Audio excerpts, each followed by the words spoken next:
Hello. അപ്പോൾ അങ്ങനെ റൂമിൽ ഇരുന്ന് ബോറടിച്ച സമയത്താണ് നമ്മുടെ ഓണർ പറയുന്നത് നമുക്ക് റൈഡ് പോയിട്ട് വരാമെന്ന്. എങ്ങോട്ടുള്ള പോക്കാണെന്നൊന്നും അറിയില്ല. ആദ്യം ഞങ്ങളെ കൊണ്ടുപോയത് എടി പോർട്ടിലേക്കാണ്. അവിടെ തന്നെ നമുക്ക് ഒരുപാട് പേര് ട്രാവലിങ്ങിന് ബോട്ടിൽ വരുന്നത് നമുക്ക് കാണാം. അവർ വന്ന് അവിടെ 2 ദിവസമൊക്കെ സ്റ്റേ ചെയ്തിട്ടാണ് പോവുക.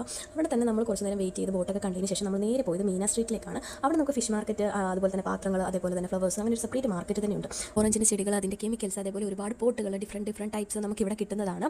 അത് മാത്രമല്ല എന്നെ അതിശയിപ്പിച്ച കാര്യം ഇവിടുത്തെ ഒരുപാട് കള്ളിമുൾ ചെടികളിൽ ഡിഫറെൻറ്റ് പൂക്കൾ നിൽക്കുന്നത് ഞാൻ ആദ്യമായിട്ട് കാണുന്നത്. ഞാൻ കാണാത്ത ഒരുപാട് ചെടികൾ ഇവിടെ ഞാൻ കണ്ടു. എമറാത്തുകൾക്കൊക്കെ ഒരു പെട്ടി നിറയാണ് ഇവിടെ വന്ന് മേടിച്ചിട്ട് പോകുന്നത്. ഒരു കടയോടെ അവർ മേടിച്ചിട്ട് പോകുന്നുണ്ട്. ഇവിടെ ഏകദേശം 56 കടകളുണ്ട്. ഓരോ കടയ്ക്കും നമ്പർ വെച്ചിട്ടാണ് തിരിച്ചിരിക്കുന്നത്. നമ്മുടെ നാട്ടിൽ പറമ്പിൽ നിൽക്കുന്ന പായൽ വരെ നമുക്കിവിടെ കിട്ടും. അത്രയ്ക്ക് അടിപൊളിയായിട്ട് നമുക്ക് വേണ്ട എല്ലാ കാര്യങ്ങളും അവൈലബിൾ ആയിട്ടുള്ളൊരു സ്ഥലമാണ് മീന സ്ട്രീറ്റ്.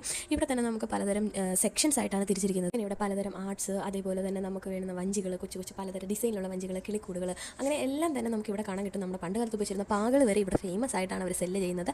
അങ്ങനെ കുറേ നേരം കണ്ടതിന് ശേഷം സമയം വൈകിയതുകൊണ്ട് തന്നെ ഞങ്ങൾ തിരിച്ച് നമ്മുടെ വീട്ടിലേക്ക് പോകുന്നു.